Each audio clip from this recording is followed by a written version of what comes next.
Hey guys, let's get more news about Miami Heat, but first, don't forget to subscribe and leave your like. LeBron James and Bronny James jerseys sold for astounding price.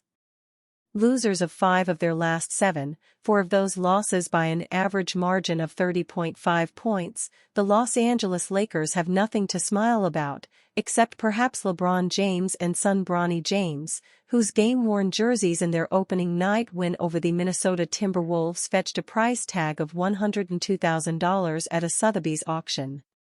Now, that should take some of the edge off losing to the Wolves by 29 and then embarrassing themselves in Miami Heat by 41, a total margin of 70 points in 2 games.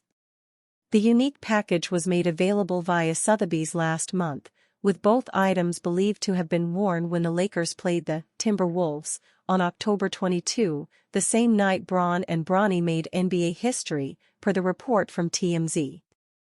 LeBron's jersey, Lakers' internal rift. Per the same report, the auction house photo matched LeBron James' jersey to opening night, media day, and preseason outings, and they repeated the process with Bronny James' jersey, though they remain unsure whether the Lakers rookie wore the same jersey in the 3 minutes he played in opening night.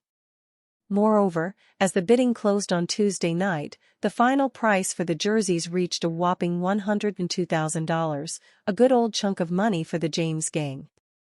Still, if only they could transform those $102,000 to points, or at least buy the team some heart and pride, because in their 4 recent blowout losses, they came out with neither.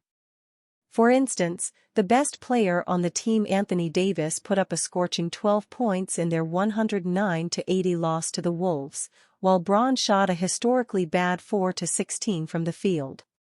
Then, AD lit up the stat sheet with 8 points in their 134-93 embarrassment to the Heat on Wednesday, while LeBron scored 29 against his former team. What's wrong in Hollywood? What's going on with the purple and gold? Davis suggested an internal rift among the Lakers players after the Heat game, seemingly confirmed when coach J.J. Redick said the Lakers will hold a team meeting, including the coaching staff and the players, to keep the unit together. Likewise, Bron blamed the players, including himself, for playing with zero defensive effort and lackadaisical offense.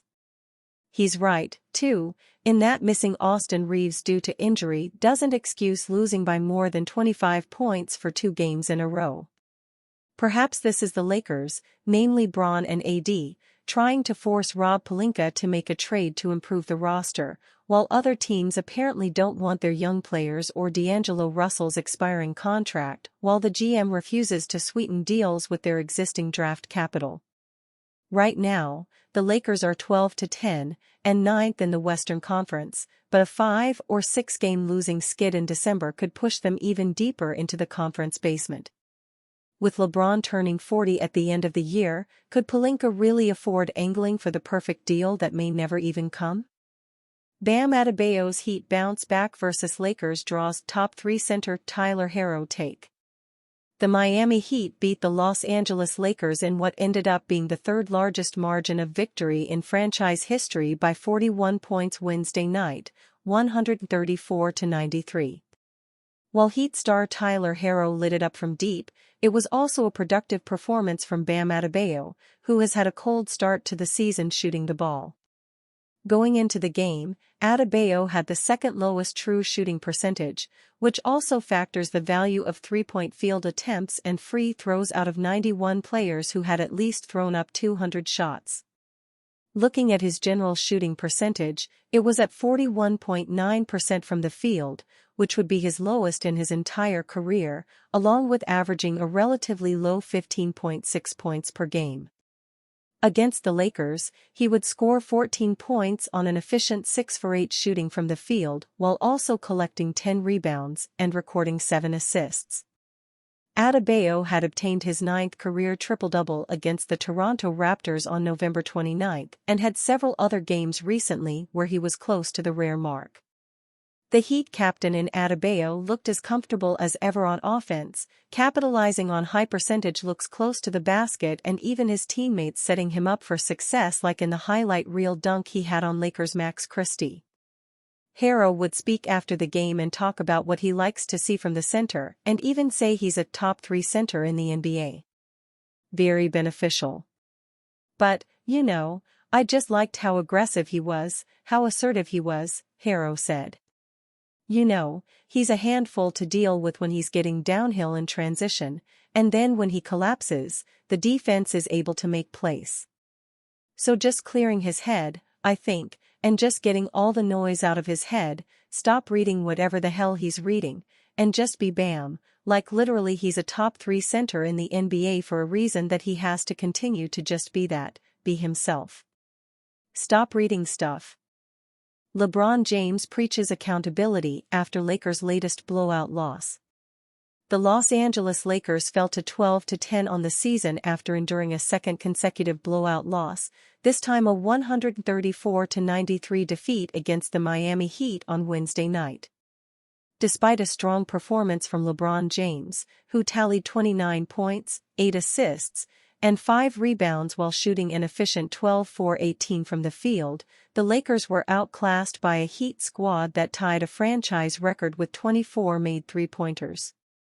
Miami shot an impressive 57.8% from the field and 51.1% from beyond the arc, with Tyler Herro sinking 9 triples and finishing with 31 points.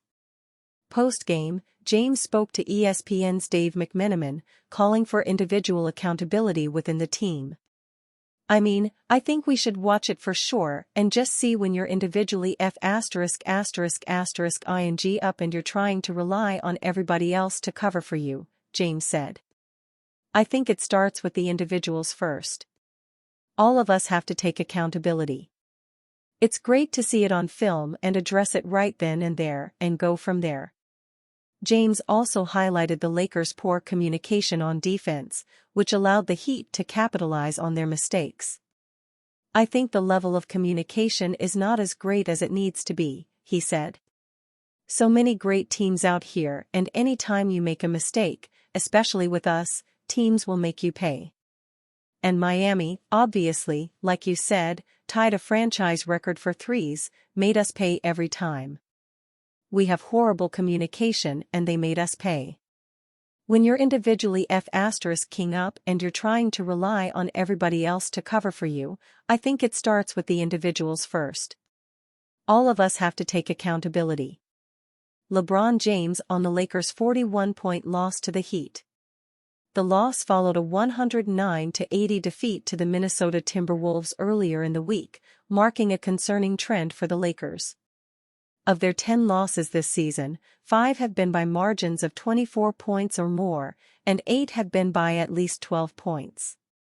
Only 2 defeats have been within single digits, emphasizing the team's struggles to remain competitive. And you fan? What do you think of the situation of LeBron James? Leave your opinion in the comments.